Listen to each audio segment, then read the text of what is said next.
অর্থনীতি কিভাবে চলছে আমরা তার ইঙ্গিত পাই, আমরা সাধারণ মানুষ জানতে পারি তার কতগুলো ইন্ডিকেটর আছে, কতগুলো সংস্থা আছে যারা আমাদের সেগুলো জানায়।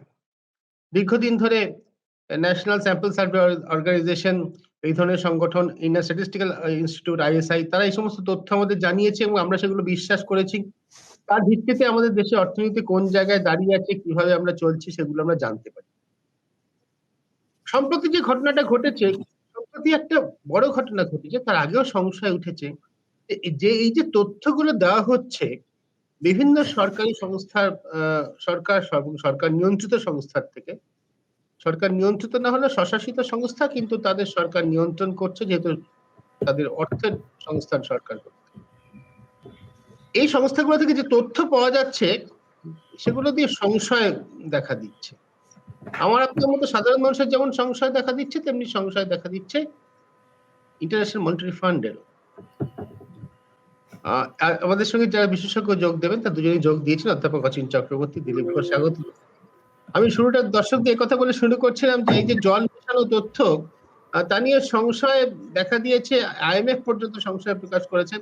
এবং একজন একাডেমিশিয়ান যখন সন্দেহ প্রকাশ করেন, তিনি হয়তো দুটো পেপার লিখলেন, দুটো চর্চা করলেন, কিন্তু যখন IMF এর মতো সংস্থা সংশয় প্রকাশ করে তখন কিন্তু দেশের অর্থনীতির উপর তার প্রভাব পড়তে পারে।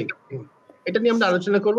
আমি প্রথমে অসীম বাবু আপনার কাছে যাচ্ছি যে সমস্যাটা কি, সাম্প্রতিকতম উপলক্ষটা কি, সেটা যদি আপনি একটু দর্শকদের সামনে বলেন, তারপরে ব্যাকগ্রাউন্ডে আমরা আস্তে আস্তে যাবো যে অতীত এরকম হয়েছে, আমাদের দেশের চিফ ইকোনমিস্ট থেকে বা চিফ পলিটিশিয়ান থেকে পদত্যাগ করতে হয়েছে, এগুলো তো আমি পরে যাব। সাম্প্রতিকতম উপলক্ষটা যদি অচিন বাবু আগে প্রথম বলেন। হ্যাঁ, এর আগে বিভিন্ন সময়ে পরিসংখ্যান নিয়ে আমাদের ভারতবর্ষের সরকারি যে সূত্রগুলো আর কি, সরকারি সূত্রগুলো থেকে যে পরিসংখ্যান আমরা পেয়ে থাকি, সেগুলো নিয়ে নানান রকম উদ্বেগের অনেক কারণ ঘটেছে। এর আগে ন্যাশনাল স্যাম্পল সার্ভে নিয়ে হয়েছে 2017-18 যে ন্যাশনাল স্যাম্পল সার্ভে, জাতীয় নমুনা সমীক্ষা, সেটা নিয়ে হয়েছিল। এবং বিভিন্ন সময়ে এই পরিসংখ্যান নিয়ে সরকারের হস্তক্ষেপ নিয়ে একটা উদ্বেগ আমাদের ছিল বারবার, সেটা প্রকাশিত হয়েছে বিভিন্ন লেখালেখিতে। এখন যেটা IMF যেটা বলেছে সেটার সঙ্গে প্রকৃতিগতভাবে একটু তফাৎ, তার আমি বলে দেবো সেটা কেন তফাৎ, কেন আলাদা, এটা একটু। কিন্তু মানে এখানে দেখবেন যে এটা IMF এর এটা 29শে নভেম্বর এটা প্রকাশিত হওয়ার পর, যখন খুব লেখালেখি হলো, সবাই এটা নিয়ে শোরগোল তুললো, তখন সরকার পক্ষ থেকে 2-3টে বক্তব্য রাখা হয়েছে। নির্মলা সীতারামন রেখেছেন, চিফ ইকোনমিক অ্যাডভাইজার নাগেশ্বরন তিনিও রেখেছেন। এরা বলছেন যে এটা নিয়ে অত উদ্বেগের কোনো কারণ নেই, কারণ গত বছরেও এটা সি ছিল, এবছরও সি হয়েছে। কিন্তু ইতিমধ্যে আমরা কয়েক বছর ধরে এটা চেষ্টা করছি যে IMF ঠিক যে প্রশ্নগুলো তুলেছে, যে কারণে বলেছে যে আমাদের পরিসংখ্যানে এখানে এখনো আমরা যেটাকে বলা হয় আপডেট করা মেথডোলজিটা, সেইটা করে উঠতে অনেক দেরি হয়ে যাচ্ছে আমাদের, কিন্তু এটা আমরা প্রক্রিয়ার মধ্যে আছে, এটা আমরা করছি। এই উত্তরের মধ্যে কিন্তু মিথ্যে কথা নেই, এটা ঠিকই। এবং এটা এই যে আমাদের মানে প্রধান যে সমস্যাগুলো সেটা কি কি একটু বুঝিয়ে বলতে হবে। যে একটা প্রধান সমস্যা সেটা বলছে যে আউটডেটেড বেস ইয়ার। এই যে আউটডেটেড বেস ইয়ার ব্যাপারটা কি, সেটা হচ্ছে যে, এবার বলি জিডিপির আরেকটা প্রবলেমের প্রসঙ্গেও সেটা বলতে হবে। সেটা হচ্ছে যে একটি দেশের মোট জাতীয় উৎপাদন, যেটাকে জিডিপি বলা হয়, জিডিপিটা মোটামুটি ভাবে 3টে প্রক্রিয়ায় মানে একই সংখ্যাতে আমরা পৌঁছতে পারি। একটা হচ্ছে যে আয়ের পথ ধরে, একটা হচ্ছে উৎপাদনের পথ ধরে, আর একটা হচ্ছে ব্যয়ের পথ ধরে।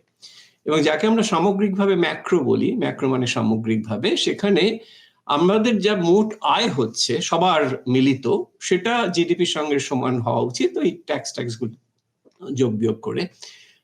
অর্থাৎ রাফলি আমি বলতে পারি যে জিডিপিটা 3 পদ্ধতিতে আমি যেতে পারি। আয়ের দিক থেকে যেতে পারি, আমি সমস্ত উৎপাদন, যেটাকে আমরা বলি ভ্যালু অ্যাডেড, মূল্যযুক্ত করছে যতগুলো, ধরা যাক 100টা ফার্ম আছে, তাদের প্রত্যেকের যদি মূল্যযুক্ত যদি আমি যোগ করি, তাহলে সেটা জিডিপি হবে। সেটা উৎপাদনের দিক থেকে হলো। আর তৃতীয়টা হচ্ছে ব্যয়ের দিক থেকে। যেমন আমাদের ভোগ ব্যয় আছে, আমাদের বিনিয়োগ ব্যয় আছে, আবার সরকারের ব্যয় আছে।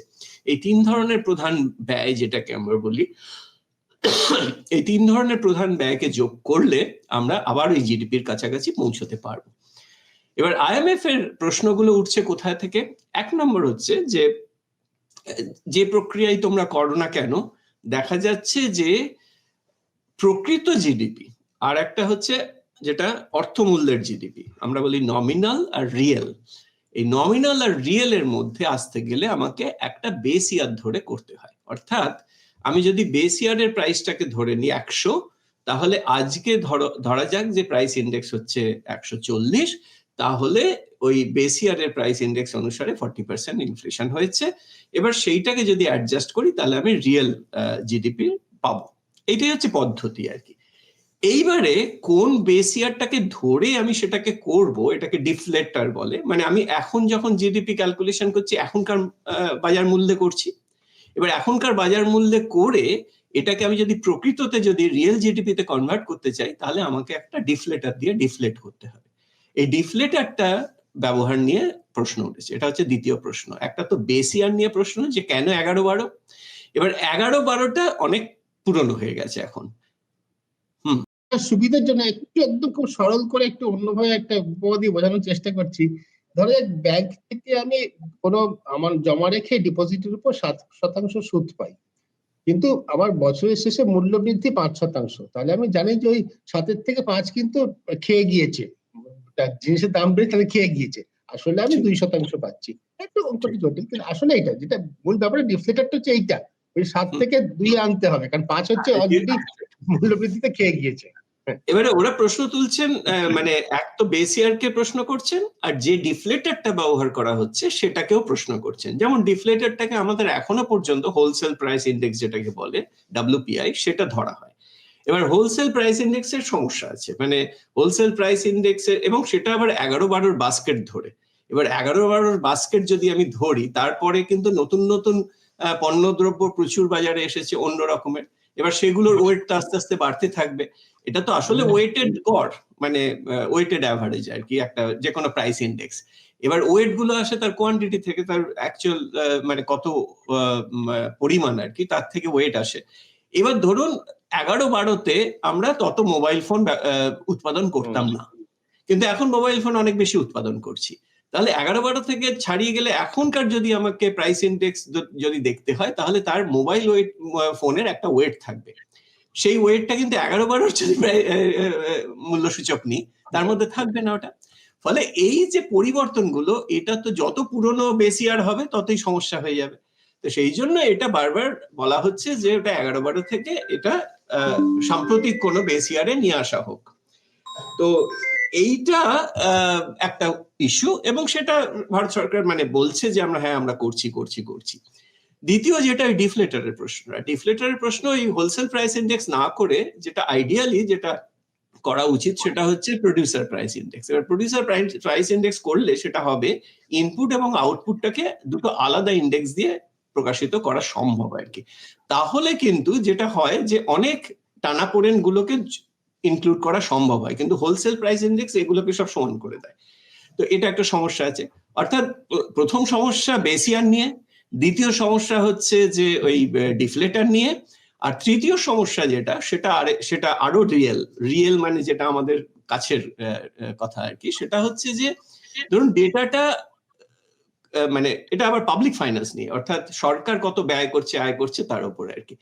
এবং সেই ডেটাটা কি হচ্ছে আমাদের, মানে আসলে কোনগুলো জানার দরকার, আন্তর্জাতিক মহলে কোনগুলো তারা জানতে চায় যে বাজেটের অবস্থা কি, ডেফিসিট কত, এগুলো জানতে চায়, কতটা ইনডেটেড কান্ট্রিটা, কতটা ইনডেটেড। এবার এইটা জানতে গেলে ডেফিসিট কতটা ইনডেটেড এটা জানতে গেলে আমাদের রাজ্য আছে, আমাদের কেন্দ্র আছে। এবার কেন্দ্র রাজ্য সবটা কম্পাইল করে আরবিআই যতদিনে করে তার মধ্যে 3-4 বছর কেটে গেছে, বোঝা না গেল এটা। এবং এইখানে যার ফলে হচ্ছে কি একটা বারবার অসঙ্গতি চলে আসছে আর কি, যে রাজ্য একরকম ভাবে খরচ করেছে ধার করেছে, কেন্দ্র একরকম ভাবে খরচ করেছে ধার করেছে, এগুলো সব আলাদা আলাদা করে অ্যাভেলেবেল প্রতি বছর, কিন্তু এগুলো একসঙ্গে কনসলিডেট করা, যেটা এই কনসলিডেট করতে করতে এটা আরবিআই করে, রিজার্ভ ব্যাংক অফ ইন্ডিয়া করে, কিন্তু রিজার্ভ ব্যাংক অফ ইন্ডিয়া এই কনসলিডেশন করতে করতে 3 বছর কেটে যায় অনেক সময়। এটা একটা। তা এইরকম 3-4টে জিনিস আছে যার ভিত্তিতে আইএমএফ বলছে যে তোমাদের পরিসংখ্যানের ভিত্তিটা বেশ নড়বড়ে, কারণ তোমরা এই জিনিসগুলো করতে পারোনি, সেই জন্য তোমাকে সি গ্রেড দিলাম। এ বি সি ডি, ডিটা সব থেকে খারাপ, সি, তো সি গ্রেড দিলাম। এবারে যদি আমি মানে to be on the official side আর কি, আমি বলবো যে হ্যাঁ, একটা তো আমি সি পেয়েছি, বাকিগুলো তো দেখছি তো বি পেয়েছি, সুতরাং আমার মিডিয়ান, আমার অ্যাভারেজটা বি থাকলো আর কি, সি একটাতে আছে, ওই দুর্বলতাটাকে আমাকে কাটিয়ে উঠতে হবে। কিন্তু আপনি যেটা বলছেন না তা তো নয়, ওই সিটা খুব গুরুত্বপূর্ণ। কেন গুরুত্বপূর্ণ? কারণ হচ্ছে যে এটা পরিসংখ্যান নিয়ে, এবং পরিসংখ্যান নিয়ে যেহেতু ইতিমধ্যেই আমরা মানে প্রচুর জলঘোলা দেখেছি, এবং ইতিমধ্যেই দেখেছি অনেক উদ্দেশ্যমূলকভাবে পরিসংখ্যানকে নানানভাবে তাকে কলুষিত করা হচ্ছে, নানাভাবে উদ্দেশ্য প্রণোদিত হয়ে, সেই জন্য ভয়টা রয়ে গেছে। কিন্তু এই বিশেষ ব্যাপারটা, এই সি পাওয়াটা, এটা অনেকটাই আমি বলবো স্বাভাবিক প্রক্রিয়ার মধ্যে একটু পেছিয়ে পড়া ছাড়া আর কিছু নয়, পেছিয়ে আছে আর কি। কিন্তু এর মধ্যে কিন্তু ডেলিবারেট ব্যাপারটা একটু কম। কিন্তু যখন আমি বলবো যে বৃদ্ধির হার 8.2 বলে আমি খুব সেটা নিয়ে খুব গর্ব করব, তখন কিন্তু আমার মনে রাখা উচিত যে আমার পরিসংখ্যানের ভিত্তিটা একটু নড়বড়ে। সুতরাং এখানে কিন্তু আমার 8.2 -5 +5 আমাকে ওই যেটাকে আমরা স্ট্যান্ডার্ড এরার বলি হতেই পারে আর কি। অর্থাৎ 8.2 বলে খুব বুক ফোলানোর জায়গা নেই, যতক্ষণ না আমি পরিসংখ্যানটাকে আরো বেশি প্রিসাইজ করতে পারছি।